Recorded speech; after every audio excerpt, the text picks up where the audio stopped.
This is a quickie ZBrush snapshot tutorial. I'm using a WIP of mine. I'm using a work in progress of mine because I think he's a good fit for it because of his pants. I've kind of left it in this state for a long time because I haven't been able to really figure out how I want to do this. And I think the 3D snapshot tool is going to be the quickest way, or else I'm going to have to sculpt it. For you to get a better idea of what I'm talking about, this is some old school art of mine, some oldie art. Did right before I was going to graduate. And I've never really gone around to finish modeling him because of these stupid pants. But I actually think 3D snapshot is a great way to get all these shapes quickly. So I'm thinking of, let's try making this one, and let's try making this one. I maybe even want to make this one, but let's just make one just to show an example of what I'm talking about. So what we're going to briefly do is I'm going to make a new file, and I already have a template. It's 2048 pixels by 2048 pixels, and I have it at 150 resolution because we're going to actually do this again in Illustrator, because I found that no matter how resolution you make it in Photoshop, it's just never enough, and there is some artifacting after you do the procedure. So it's just better if we don't do it this way. The other prototype is a star, which I'm not going to make from scratch. I don't need to make one from scratch. We actually have stars here in Photoshop, so might as well use it right here. So this one's kind of easy. It's just a star. Make it even bigger, because remember, we're going to do this in Illustrator anyways. So I'll just kind of let, I was going to let Photoshop try to align it, but it looks like it's not going to do it. So let me just align it myself. And then we have a cross in the middle. So that's going to be the cutout. Let's see if there's one in here so I don't have to make it. Would be nice.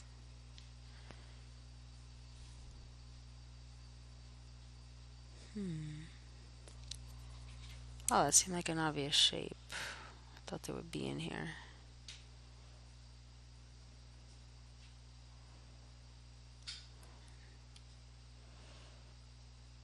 Okay, fine.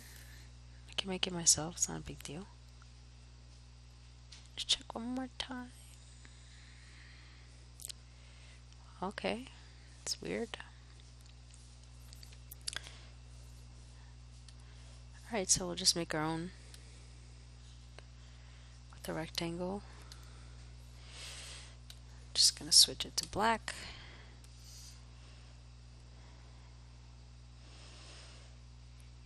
Looks like it's kind of in the middle. And then I'm just gonna duplicate it by hitting Control J, and I'm gonna rotate it and just snap it to 90.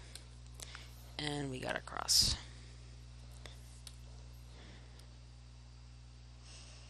Okay, so I want to line these to be perfectly in the middle of each other. Okay, and that's our alpha.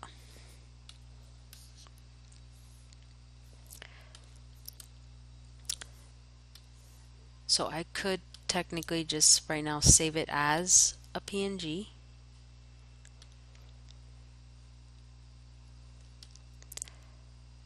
But I want to show you why we're not going to do it that way.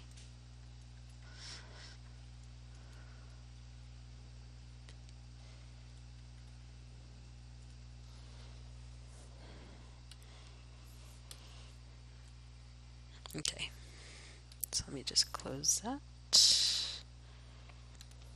I'll save it.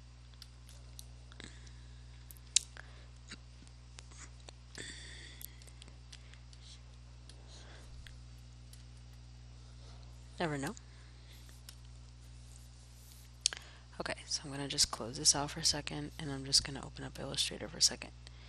Now it seems a little like a waste of time to do it 2 times, but the only reason why I do it in Photoshop and Illustrator is that even though this was a simple shape I could have just done in Illustrator from the get-go, sometimes the designs that you make are more complex and you may feel more comfortable designing in Photoshop than Illustrator, which can kind of be a pain in the ass sometimes. Definitely not my favorite software. So I'm just gonna quickly make a cube that is a more eye-friendly color. Oof, thank you.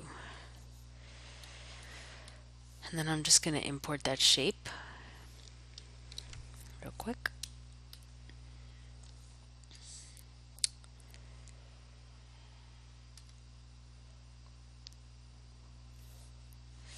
So I'm just gonna bring it as the PNG.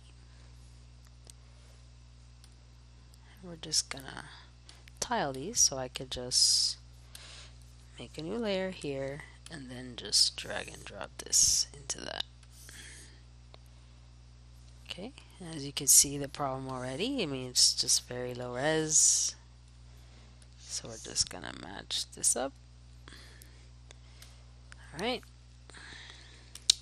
and I'm just gonna lock it because I don't want to keep grabbing it. Okay, so I think I'm gonna try to do the same thing. I mean, it wouldn't take much to just draw this, so I think I'll just, for the sake of the tutorial, I'll just draw the freaking thing. Alright, so we're just gonna add a new layer here. This shouldn't take long. I think I'm gonna start at a weird place. I think I'm gonna start here. Oops.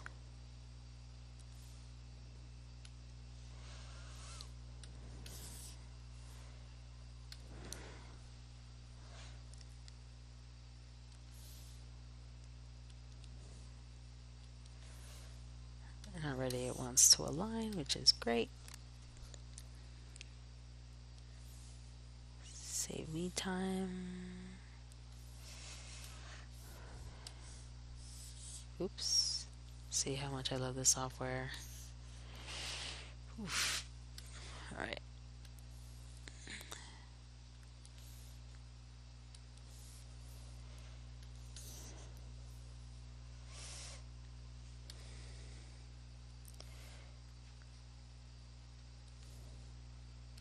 Okay. So we have our star. Done. And now let's make our cross real quick.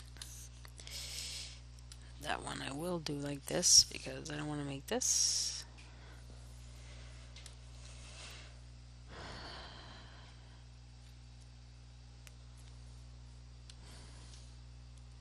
Okay. So as you can see, we have our shape here. So what I'm gonna do is I'm just gonna very briefly make this a live paint bucket. Oops. Why? What's up? Okay. And I'm just gonna take off the outline for this because we don't need it. And then I'm simply just gonna pick white as my primary color and boom. And then now the background that I created, I'm gonna unlock it and I'm gonna turn it black. It doesn't really matter because I'm just gonna export this as a PNG, so it's gonna make it black anyways, but it's just for visual purposes. So now we've effectively created it as a vector, which means it's much more high res and ZBrush is gonna like it a lot more. So now I'm just gonna save this out.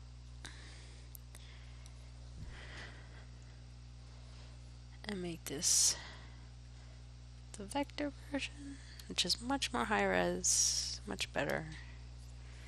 And now we'll export this as a PNG.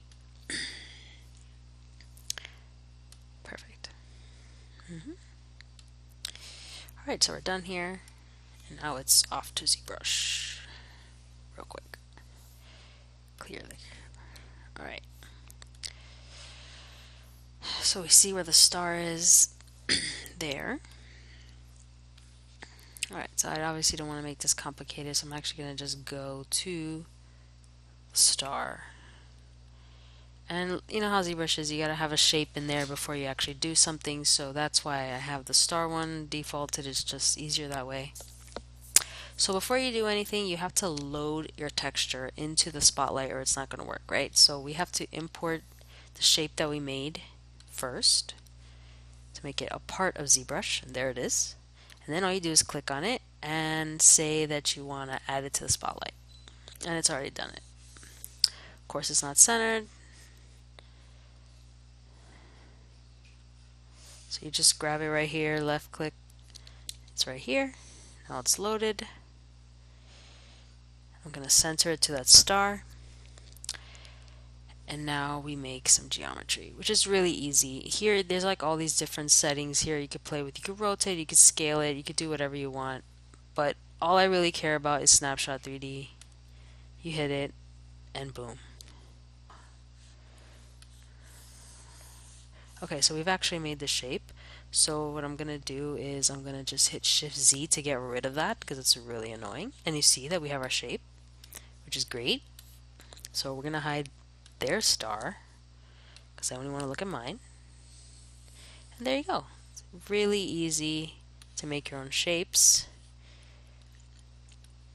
But how do you bevel? That's the tricky part. So if you follow the tutorial that they have on their own website, they make it like it's so easy. Like you come over here and you go to crease and you start beveling by hitting, let me show you with the actual line so you can see what's going on. And if you come over here and you hold down control while you slide this, your item should easily bevel. And mine kind of is, so I'm not really complaining about it too much. It is beveling and it looks pretty good.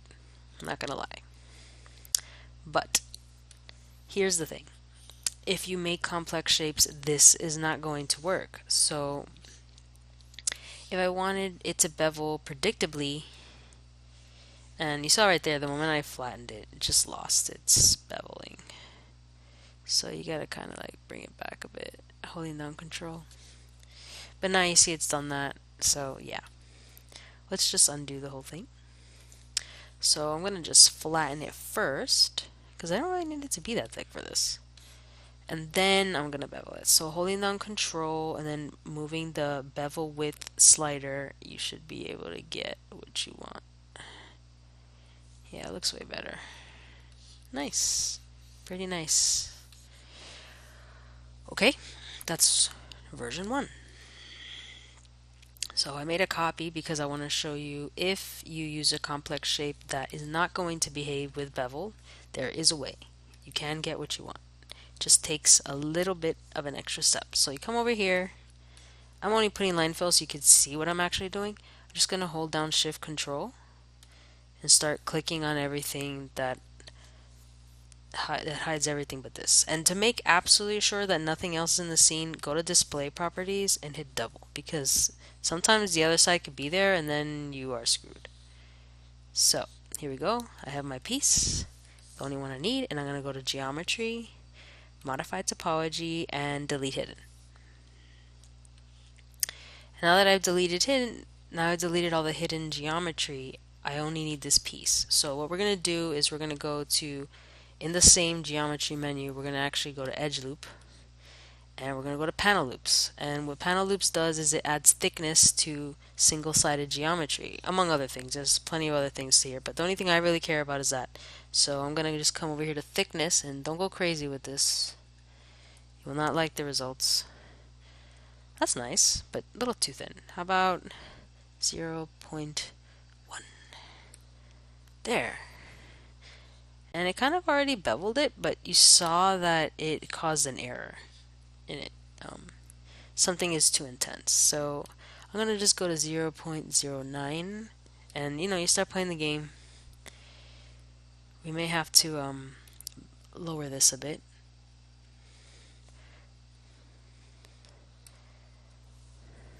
That's not bad. So you see, you can get bevel. I'm not saying it's better, but you can get bevel. So if we look at the two stars, you get different kind of beveling. If you want a different result in the bevels, it's not hard to do.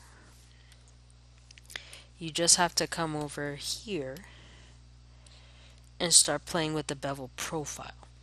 And I'll show you what that is. So let's go back one and let's play with this. So, you know, you can add points and start like making it weird and stuff, and then you can actually start getting different results here.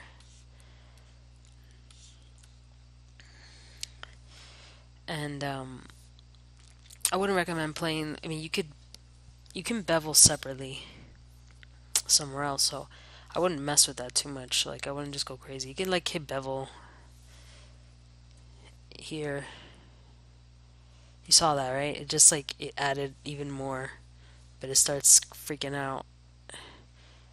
So you see, I can even add it this way. Once it's already there, I mean, it starts airing out a little on the edges, so it's up to you how much you care. But, you know, here I have a star, which is great. But I know what you're thinking. If we go back to the actual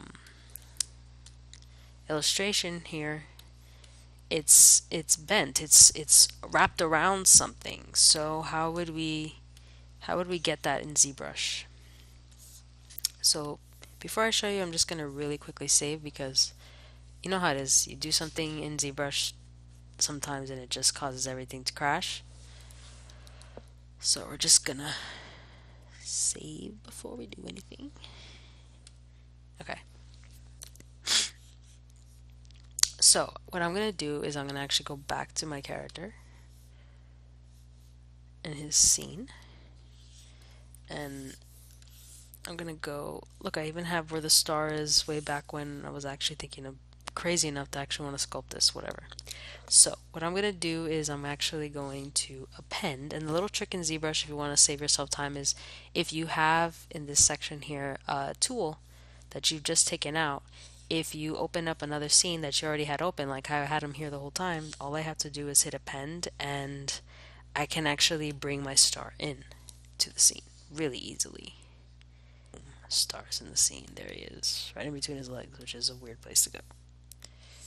So I'm gonna click on the star, and I don't know why it's like that. It's kind of weird that it wasn't centered, but okay. Okay, so I'm gonna duplicate this so you can see the difference once we're done. So I'm just gonna my best kind of line it up, and then we're gonna actually use ZBrush's Deformers to kind of wrap this around a bit. But I try to do as much as I can. So alright. So I'm just gonna kind of line that up. And I think the sculpt star is just way too fat. Like, it shouldn't even be that way, to be honest. Okay, so I have it lined up, and now what I'm gonna do is I'm gonna create a lattice. So real quickly, I'm just gonna save because I don't want to do that again.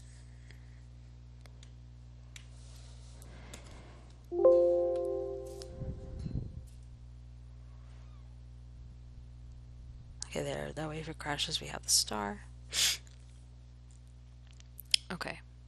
So if you want to create a deformer in ZBrush, you go over here in the gizmo settings and you see this little cog, you just come over here, and I just want to use bend curve. I want to keep it simple. And then it creates this little box around your item, which we do have to customize, because right now it's only giving me the ability to do that, and it's not going to control the center, which defeats the purpose of doing this. So it's this thing.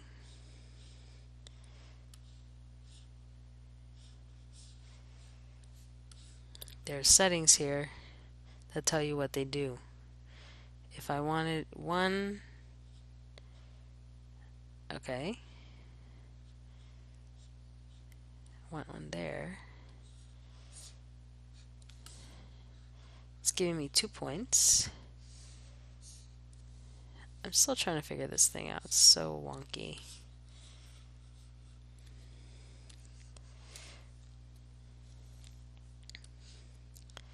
Basically, it should allow me to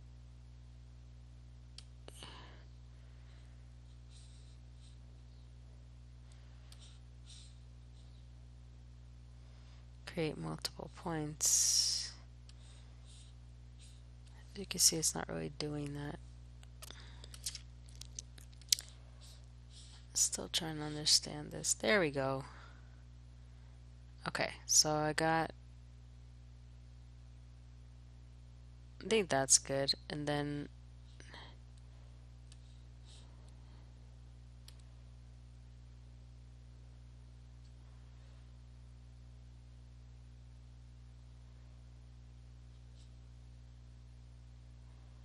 okay, so I guess this time it's not gonna, I don't know why it's not letting me do it in multiple axes, but we'll just do it. I don't really need it to, it's fine.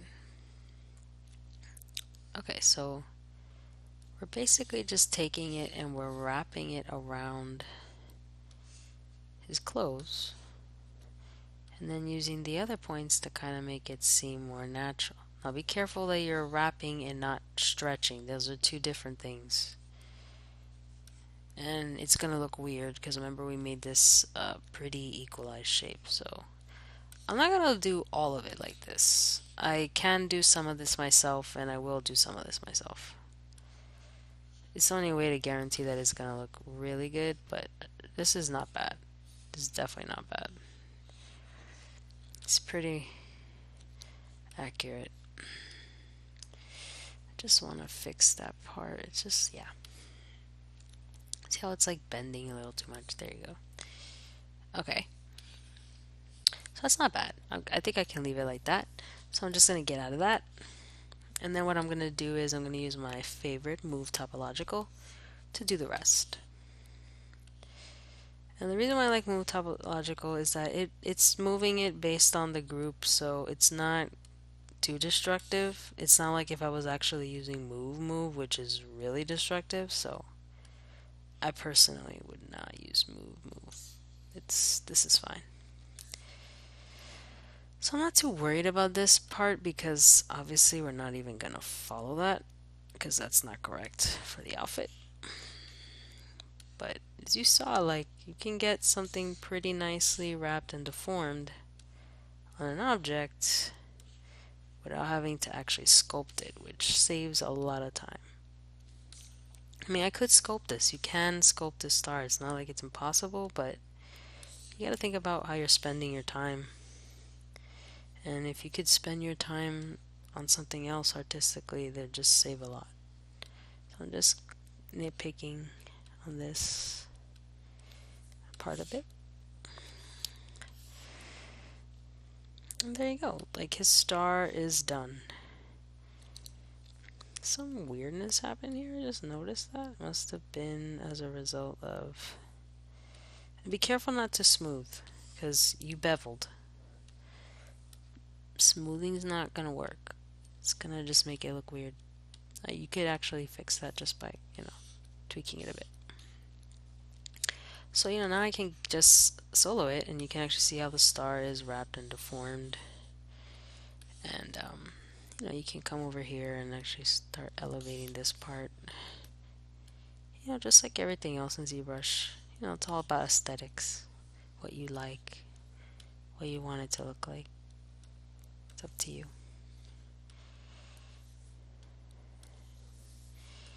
Again, his pants aren't going to stay there.